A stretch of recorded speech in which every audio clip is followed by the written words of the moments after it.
आप देख रहे हैं अल्फा डिफेंस हिंदी में आपका स्वागत है। आज के इस वीडियो में हम लोग बात करेंगे रशिया की तरफ से प्रेजेंट किए जाने वाले एक single engine stealth fighter jet के बारे में। कुछ दिनों पहले रशियन स्टेट एजेंसी रोस्टेक की तरफ से एक ट्रेलर रिलीज किया गया था और उस ट्रेलर को लेकर हम लोगों ने एक एनालिसिस की थी। जैसा कि ट्रेलर के एनालिसिस के दौरान हम लोगों ने कहा था कि ये फाइटर जेट एक single engine stealth fighter jet होने वाला है, और अब जब इस फाइटर जेट की कुछ और तस्वीरें निकलकर बाहर आई हैं, उससे ये चीज कंफर्म हो जाती है। अभी आप अपनी स्क्रीन के ऊपर इस फाइटर जेट को एक कवर के अंदर देख सकते हैं, और माना जा रहा है कि फोटोग्राफ में जो यूनिट है ये इस फाइटर जेट की 1:1 मॉकअप यूनिट है। यहाँ पर यह समझना जरूरी है कि जो यूनिट फोटोग्राफ्स में दिख रही है ये एक मॉकअप यूनिट है, एक्चुअल फाइटर जेट नहीं है। एक्चुअल फाइटर जेट आने में अभी काफी ज्यादा समय लगेगा, लेकिन टू आवर सरप्राइज अगर ये यूनिट प्रोटोटाइप होता है तो ये कहा जा सकेगा कि रशियन एजेंसीज इस प्रोजेक्ट के ऊपर काफी पहले से काम कर रही हैं, और अगर ये प्रोटोटाइप है तो एक्चुअल फाइटर जेट आने में ज्यादा से ज्यादा 3 से 4 साल लगेंगे। आने वाली 20 तारीख से 25 तारीख तक रशिया में एक एरो शो होने वाला है, और इस एरो शो का नाम है मार्क्स 2021। इस फाइटर जेट के मॉकअप मॉडल को स्पेसिफिकली इसी शो के लिए बनाया गया है, और इस शो की तैयारी के दौरान कुछ फोटोग्राफ्स निकलकर सामने आई हैं। इनमें से एक फोटोग्राफ अभी आप अपनी स्क्रीन के ऊपर देख सकते हैं, और इस फोटोग्राफ में आप इसी फाइटर जेट के पवेलियन को देख सकते हैं। इस पवेलियन को देखते हुए कई लोग अज्यूम कर रहे हैं कि इस फाइटर जेट का नाम द चेकमेट हो सकता है। वैसे मेरे हिसाब से इस चीज के चांसेस कम है। ये नाम चेकमेट मोस्ट लाइकली इसको मार्केट करने के लिए यूज किया जाएगा, और जैसा कि हम लोग देख सकते हैं कि रोस्टेक की तरफ से इस फाइटर जेट को काफी अग्रेसिव तरीके से मार्केट किया जा रहा है, और इस चीज को देखते हुए कई लोगों की तरफ से ये चीज कही जा रही है कि इस रशियन फाइटर जेट के आ जाने के बाद में LCA तेजस का मार्केट पूरी तरीके से खत्म हो जाएगा। और क्योंकि ट्रेलर में भारतीय वायुसेना को दिखाया गया है, इसका मतलब यह है कि रशिया की तरफ से काफी अग्रेसिव तरीके से इस फाइटर जेट को भारतीय वायुसेना को बेचने की कोशिश की जाएगी, और चांसेस हैं कि भारतीय वायुसेना इस फाइटर जेट को कंसिडर भी करे। देखिए, इस चीज को समझते हैं हम लोग 3 पॉइंट्स में। सबसे पहला पॉइंट, ये किस कैटेगरी का फाइटर जेट होने वाला है।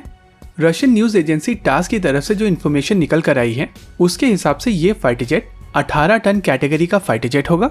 यहाँ पर यह समझना जरूरी है कि अभी हम लोग मैक्सिमम टेक ऑफ वेट की बात कर रहे हैं, और उस हिसाब से तेजस का maximum take off weight 13.5 ton का है, और JF-17 थंडर का maximum take off weight 12.5 ton का है।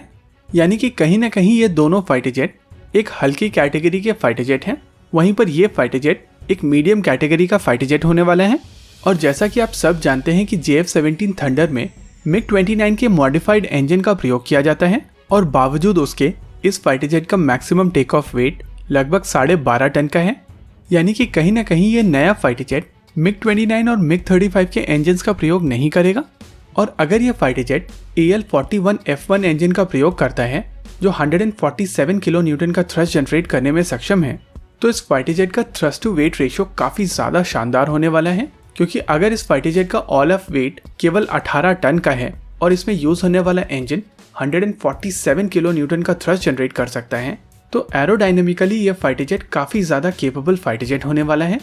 लेकिन अगर इस फाइटर जेट का ऑल ऑफ वेट केवल 18 टन का होगा और इसमें यूज किया जाने वाला इंजन AL-41 या AL-31 का डेरिवेटिव होगा, तो इस फाइटर जेट की रेंज काफी कम होने वाली है। और इन्हीं चीजों को देखते हुए कहा जा सकता है कि अभी का LCA तेजस एक लाइटर कैटेगरी का फाइटर जेट है। ये फाइटर जेट कहीं ना कहीं तेजस मार्क 2 कैटेगरी का फाइटर जेट होगा, लेकिन इस फाइटर जेट की तुलना में तेजस मार्क 2 काफी ज्यादा एफिशिएंट फाइटर जेट होगा। हालांकि ये फाइटर जेट एक 5th जनरेशन स्टेल्थ फाइटर होगा, और इसी वजह से इस फाइटर जेट की इनिशियल कॉस्ट साथ ही मेंटेनेंस कॉस्ट तेजस मार्क 2 की तुलना में काफी ज्यादा होगी। लेकिन स्टेल्थ फाइटर के अपने खुद के फायदे हैं, और इसी वजह से कहा जा सकता है कि ये दोनों फाइटर जेट अलग अलग कैटेगरी के फाइटर जेट हैं। अब बात करते हैं दूसरे एस्पेक्ट की।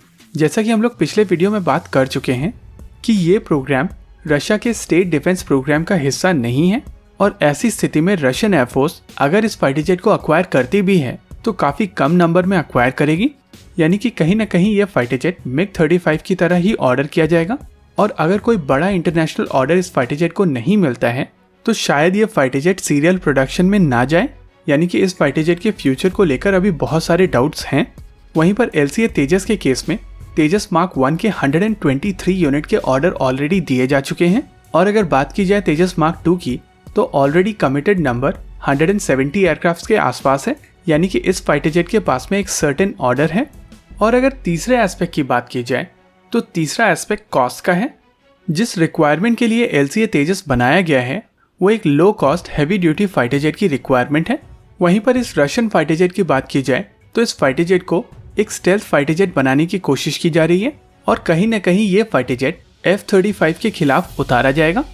और इन सभी चीज़ों को देखते हुए एक चीज़ कही जा सकती है कि ये दोनों फाइटर जेट एक दूसरे से काफ़ी ज़्यादा अलग हैं और इस रशियन फाइटर जेट के आ जाने के बाद में LCA तेजस प्रोग्राम के फ्यूचर के ऊपर कोई भी आंच नहीं आने वाली है। इसी के साथ आज के इस वीडियो में रखते हैं केवल इतना ही। अब बढ़ते हैं अपने क्विज सेगमेंट की तरफ। कल के वीडियो का क्वेश्चन था, स्क्रीन पर दिए हुए फाइटर जेट का नाम बताइए। ये फाइटर जेट है याकोलेव याक-38। ये एक vertical take off landing aircraft था जो कि फॉर्मर सोवियत यूनियन की तरफ से सोवियत नेवी के लिए बनाया गया था। कमेंट सेक्शन में कई लोगों ने इस एयरक्राफ्ट को सी हैरियर बताया था और इंटरेस्टिंग चीज ये है कि सी हैरियर काफी हद तक इस एयरक्राफ्ट से मिलता जुलता है। हालांकि सी हैरियर में केवल एक इंजन का प्रयोग किया जाता था और इस एयरक्राफ्ट में 2 R-27-300 इंजन का प्रयोग किया जाता था। अब बढ़ते हैं आज के क्विज सेक्शन की तरफ। अभी आप अपनी स्क्रीन के ऊपर जो फोटोग्राफ देख रहे हैं, इस फाइटर जेट का नाम आप हमें कमेंट सेक्शन में जरूर बताइए।